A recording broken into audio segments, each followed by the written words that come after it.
How are your personal experiences shaping your professional aspirations?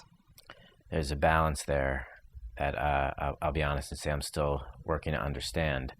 I have aspirations. I'd like to help build this organization into what we want it to be and educate 12,000 students, but I also want to be a father and a husband. So I actually think about this all the time. How is this going to work, and how am I going to find this balance, and what role is my wife going to play, and how am I going to be there and be present for a new family? So it's actually a really challenging aspect of this phase of my life that I'll be honest and say I don't know. I don't know if in some number of years I'm going to say I want to refocus and I want to have a smaller job and I want to do less. I don't know. Do you have an open dialogue with your boss about some of these big challenges that are coming on the personal front that are ahead of you, and how to bring those together in a balance?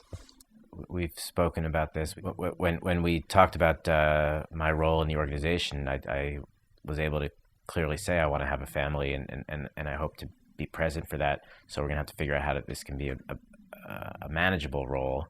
And as that's become closer to reality, we've continued to have these conversations and figure out how we can staff up so that way there's support. So if I'm going to step out and be a dad for a couple of days, things are going to get done and things are going to work right. And it's just a question of building out the infrastructure in the organization so it's not dependent on one person, which should be the case for any healthy organization. And are you getting better at putting things down and turning off the switch? Yes and no. That's a really hard thing to do. And I can take a whole Saturday and do absolutely nothing. But then I wake up on Sunday and turn it back on so I can ramp back up for Monday. And it's really hard to do on a day-to-day basis at the end of the day. I come home and I reflect. I come home and think. I come home and knock out a little chunk of work when I might want to watch a basketball game. And I might want to be a dad or a husband. So it's really hard.